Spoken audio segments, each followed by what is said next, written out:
All right, guys. The injuries: Coleman out, D Ford out, Garoppolo out, Greenlaw out, Kittle out, Mostert out, Witherspoon questionable. Go ahead. You had said earlier in the day that Kittle's availability would hinge on today's practice. Did he just not look right today? What was your assessment of that? It was more prior to practice, just while he's getting warmed up, getting loose, just being having a conversation with him. Me just talking with Kittle and kind of seeing where he was at, and we felt it was a lot safer to leave him out. So made that didn't need to wait another day because how he sounded today.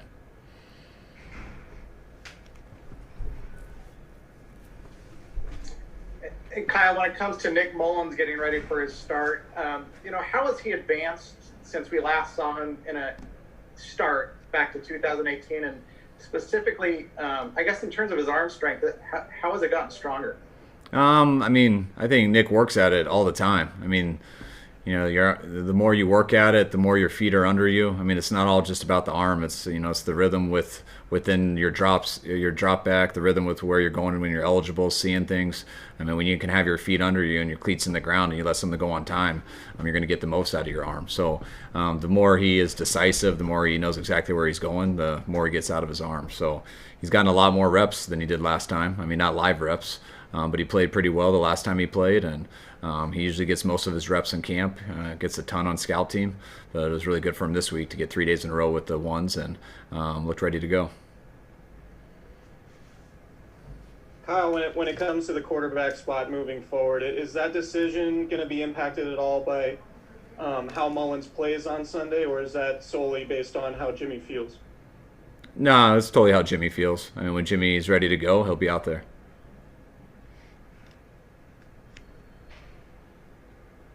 Kyle, what happened with Akello, and then are you confident Jason Verrett can fill in that spot if Akello's not available or limited? Yeah, very confident in Jason. He had a real good week of practice, and he had a real good camp before he hurt his hamstring. Akello had a tight hamstring yesterday, tweaked it a little bit, so we held him out, or he was limited today. So we'll see how that goes over the next 24 hours.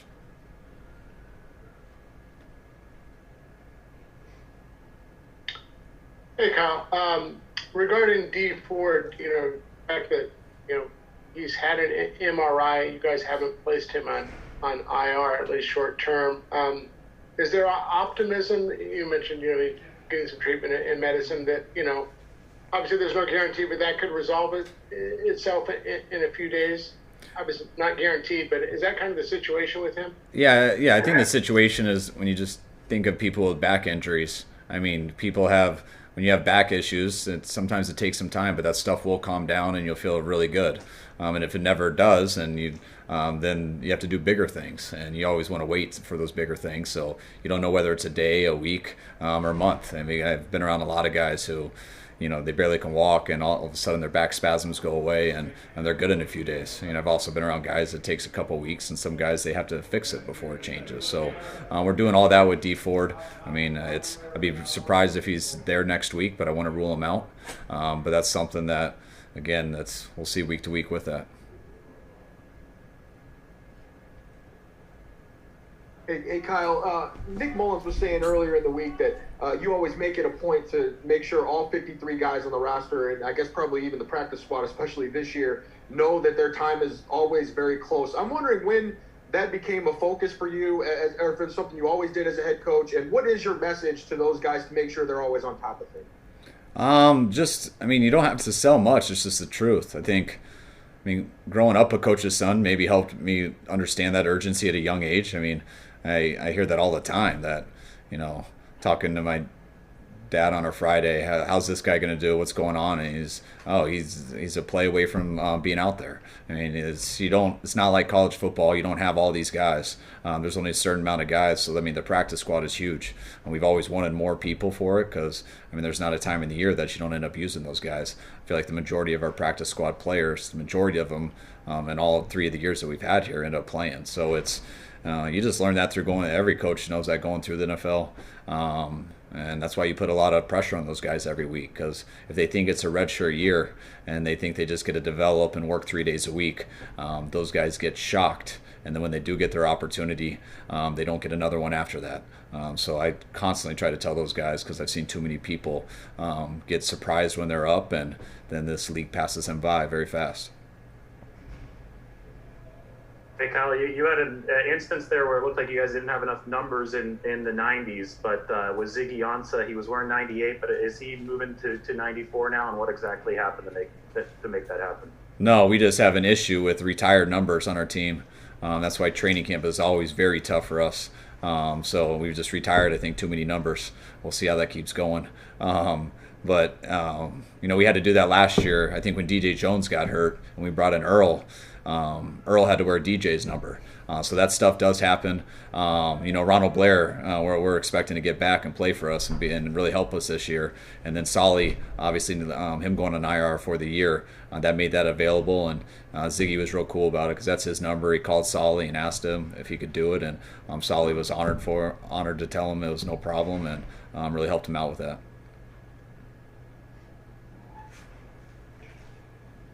Kyle, is going back on this field where there's so many injuries, is that a mental hurdle that you need to discuss with your team?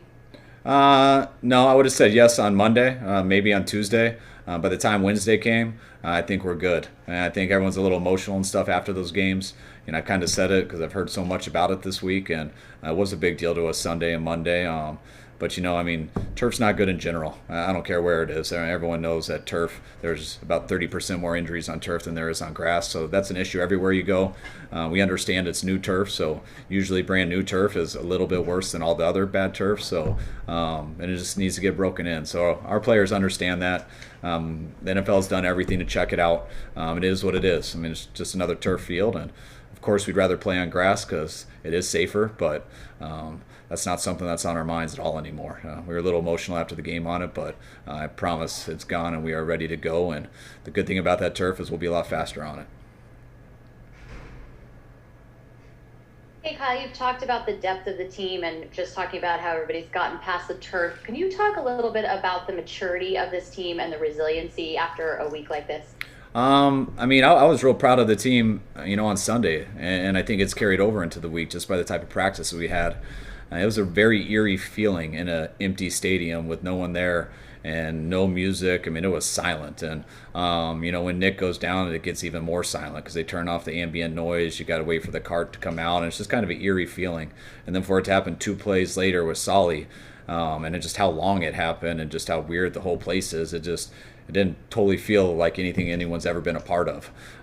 What I loved about it was how our players responded the rest of that game. They had huge concerns. It was extremely awkward for everybody. But if you turned on the silent tape and watched how they played, you would have never known how it felt when we were there. That's also how I felt with practice this week, Wednesday, Thursday, and today. And that's how I expect to feel on Sunday. I think the last time we talked to you about Deebo Samuel, he was dealing with some soreness in the foot. Has he been out with you guys in West Virginia? How does he look, and are you optimistic that he could be back for week 4? I am. I'm optimistic he'll be back next week. He had a real good week. Last week in the rehab hard with all those guys, and just being able to watch him work out here on the side, he looks real good running routes, and he's been able to do it without pain. So I expect to get him back next week. Whether that means the game on Sunday, I don't know. That's stuff that I don't even think about till I see how he looks on Wednesday, Thursday, and Friday. Hey, Kyle, last year when you had these stayovers, that on the back end of the second game of those trips, the Bengals and the Saints, you had like 700 points and 2,000 yards. You jokingly, said you were able to focus more and had more time to work on the game plan. I would get maybe half jokingly, you didn't have as many distractions. Have you had a very productive week this week, and can we expect similar results? We'll see what the results are. I know we had some success last year in those 2 games. I like being in a hotel all week. It's nice when it's 11 at night and you're thinking about how you got to drive home. That gets on your mind a little bit more, knowing you got to come back the next day around 5. When you're sitting in a place like this around 11 and my home is just up an elevator. You kind of are just a little more relaxed, and you can wake up earlier, stay up later. You don't have any of the travel time, and it's just kind of a good atmosphere that I do enjoy.